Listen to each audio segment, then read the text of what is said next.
everyone and welcome back to Football Manager 2019 and a brand new experiment today. It's one that's close to my heart. It's Newcastle United with a billionaire owner. Now this is not that far from reality. It's probably a quite good experiment given that Newcastle are supposed to be taken over by an Middle Eastern billionaire quite soon.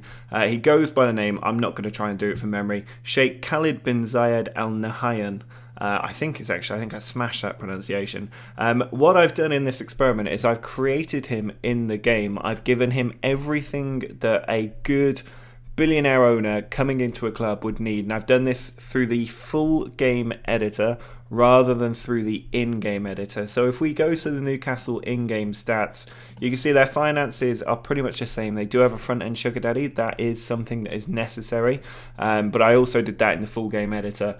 But you can see I haven't changed their actual bank balance or anything else. I think that the transfer budget has gone up because in the in-game editor I said to increase the first transfer window funds, which is what I think they've done, so that as soon as you load up the game you will be able to do transfers straight out the gate. So we can see that the club themselves listed as rich, and they should go on to do even better things in the future. Now this new owner, he's got 20 for resources, he's very loyal to the club. I've made him a supporter of Newcastle, which will keep him around in the long term. I did do an early run of this and the owner left quite quickly because he had Mike Ashley's loyalty, which meant he was already putting the club up to sale, ready to go.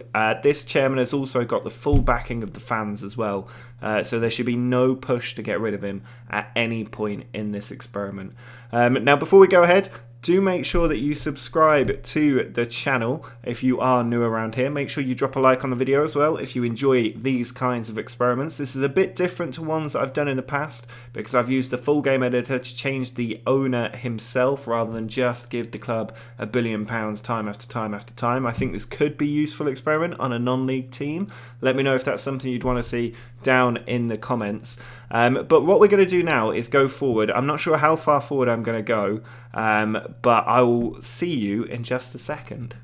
Well, we have gone into the future. You can see it's now the year 2031. That is quite a long jump.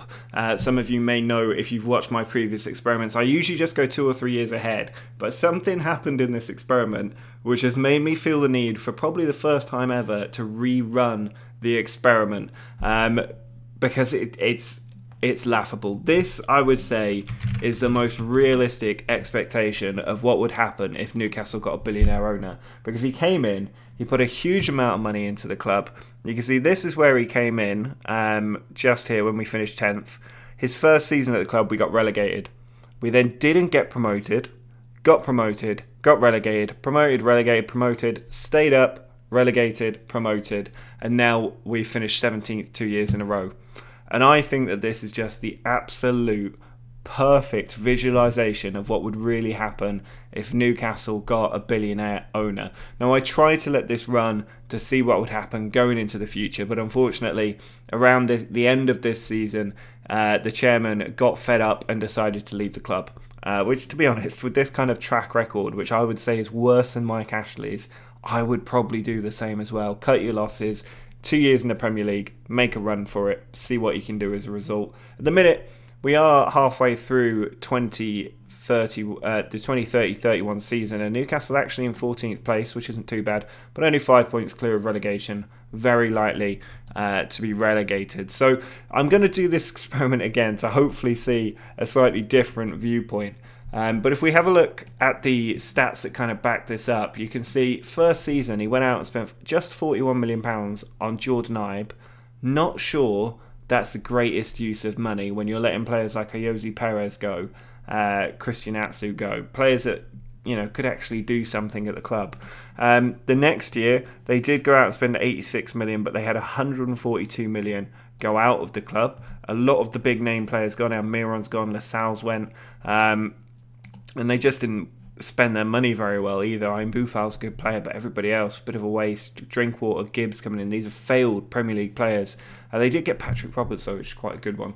The year after that, 39-37, because they were still in the Championship. They then got promoted, £76 million spent, signing big hitters like Bernardo from Brighton and Issa Diop from West Ham, James Ward-Prowse, Michael Lang as well. Reece Oxford, they raided West Ham that year. And got relegated for their troubles. Again, a huge amount of money going out the club. And this is why the experiment just didn't work. They'd have money coming in, money going out, then they'd sit still, a little bit of money going out that time.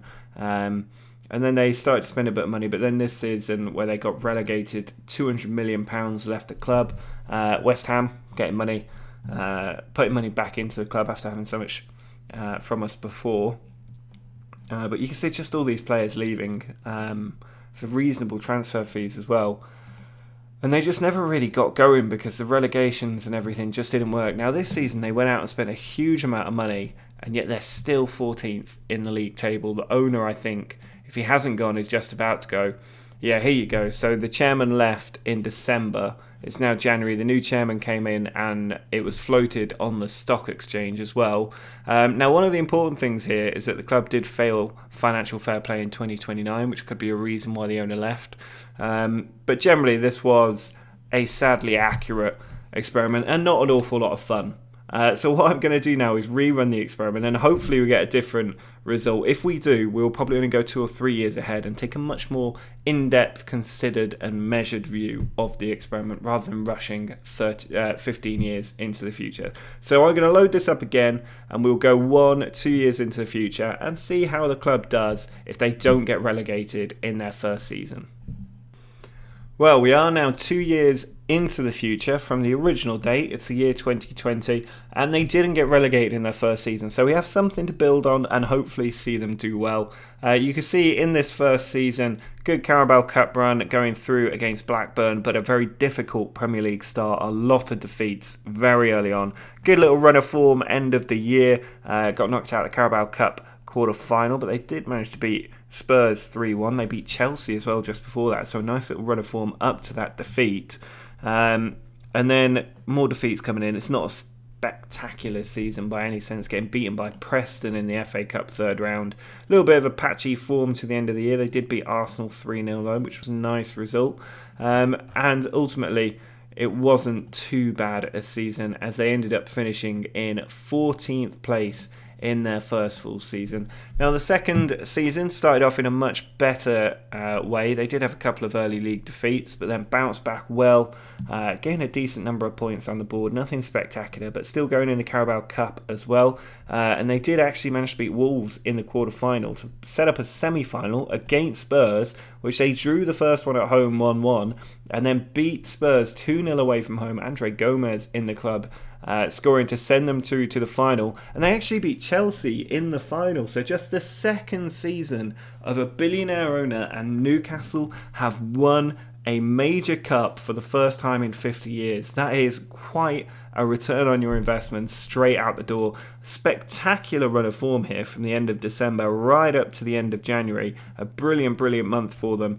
And the good form continued after the Carabao Cup final here, with a lot of wins coming along the way. A very good season overall. And if we just have a look at where they finished in this league table, they did finish in 8th place. Oddly, 3 points behind Brighton, which is not something you would necessarily expect, but there were 16 points off the European places. Actually a bigger gap than it looks, but good of them to manage to finish in 8th place in the Premier League already. So they're already showing some signs of advancement. Now if we look at the transfer window, £39 million spent in the first season, a bit of cash going out, not an awful lot. Lejeune going to Wolves for 7.75, but they signed Jordan Ibe again. That seems to be some sort of fixed transfer in this version of the game. Nolito, another signing though, an interesting one. The second season was where they spent the cash, so £105 million spent on players. If we look at the ones going out, Ki-Sung Young went, that's a decent bit of cash for him. Dwight Gale went to West Brom. Jose Perez being sold, massively underrated compared to how he finished this season in real life. But the players signed are pretty good. You've got Everton Ribeiro here, who's a fantastic player, excellent wonder kid, and he's going to be worth all the money they paid for him. I mean, those stats in his first season are already brilliant. Christopher Schindler from Huddersfield's an interesting one.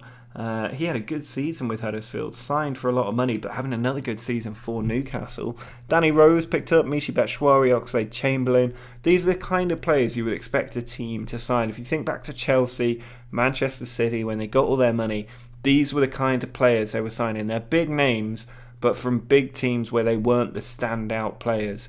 So Nacho Monreal's another one. Timothy Weah brought in Andre Gomez from Barcelona. They're targeting the big clubs, trying to take their fringe players and build from there. They also brought in Origi on loan, Diego Dallo on loan, and they've signed Origi for £18 million, which is probably another good bit of business because he's had 2 decent seasons on loan at Wolves, on loan at Newcastle. Getting decent average ratings. He had a very good season with Wolves, so he's probably a good bit of business, especially after his heroics in the Champions League final. So things looking all right for Newcastle at the moment. Rafa Benitez still there as well. Lascelles still the captain, hasn't been sold this time round. We've got a nice big uptick with no relegations, which is just what we want to see. You can see that they do have the same amount of cash they had at the start, actually, in the club. That's 66 million ready for them to spend. I'm not sure the facilities have changed too much. If we have a quick look at the landmarks, youth category lowered to, but they have won that Carabao Cup, and that is the main thing that we can look at here. A first victory for a long time, other than the Championship, obviously, which we've won more than we would like in recent history. But it looks like 1969, the Europa League, but domestically, the FA Cup 1955, the most recent major trophy. There was a runner-up, Carabao Cup 1976, but this is the first big trophy, and it means they're in Europe again for the next season to come. So that is going to be it for today's episode. A bit of an odd one with that first dry run, but we've seen Newcastle win their first major trophy in a very long time, and I think that's probably a good place to leave this as a result. Next time, I think I'll probably go a good 10 years into the future. We'll get a real good feel for whether they're going to become a powerhouse or not, and then we can see if we want to go any further into the future. If there are things that you want to see that I'm not showing you, do let me know down in the comments and I'll try to show them next time. But until then, see ya.